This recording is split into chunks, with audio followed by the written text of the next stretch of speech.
Quoi de neuf, docteur? La question est toute posée dans le jingle. Bonjour, docteur Baron. Bonjour. Tout va bien ? Oui, ça va. Alors, beaucoup de questions concernant toujours ces masques. Alors, c'est vrai qu'on vous pose la question régulièrement, docteur, mais les gens trouvent finalement que le discours des élus, quel qu'il soit, est plutôt compliqué, difficilement pour le faire passer. En tout cas, est-ce que vous pouvez nous dire quelle est la différence entre un masque fait à la maison et les fameux FFP2 ? Parce que c'est le flou le plus total pour les gens. Alors, le masque grand public fait en tissu est censé avoir 3 couches de tissu pour créer un filtre. Ce filtre, je dirais qu'il a une efficacité de 60 à 80% en fonction de la qualité du tissu. D'accord.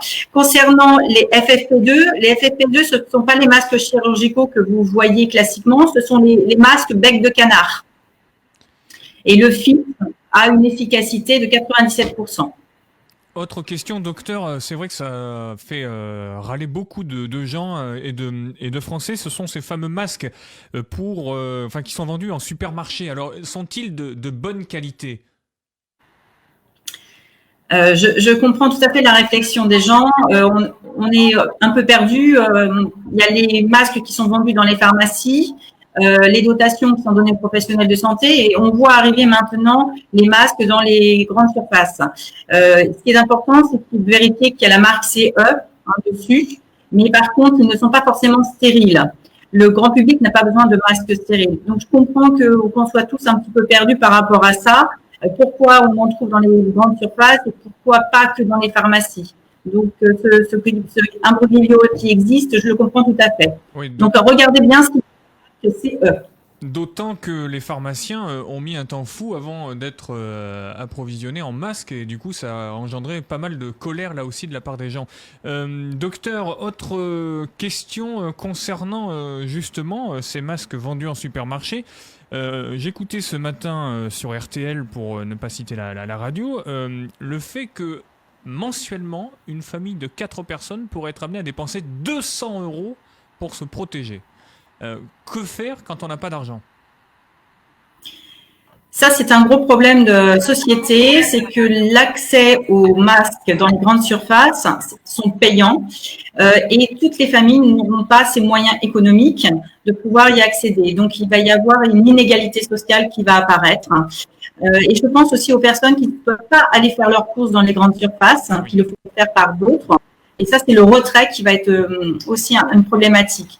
Donc, l'accès en grande surface me pose problème en tant que professionnel de santé parce qu'il n'est pas égal, il n'est pas permis à tout le monde aussi d'acheter. Effectivement, si vous êtes 1, 2 à 5 dans une famille et que le masque chirurgical ne peut se porter que 3 heures, vous en changez donc toutes les 3 heures, vous imaginez le budget économique qu'il va y avoir. Donc, les gens ne pourront pas se procurer ces masques de façon égale.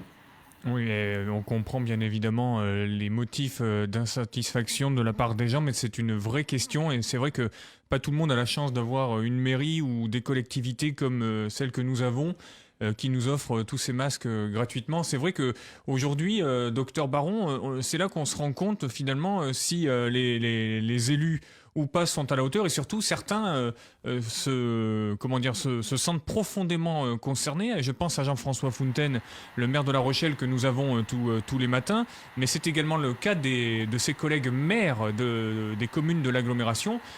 Ça fait quand même plaisir parce qu'on parle toujours de l'indemnité des élus, docteur, et finalement les élus se saisissent de ce dossier de la santé publique.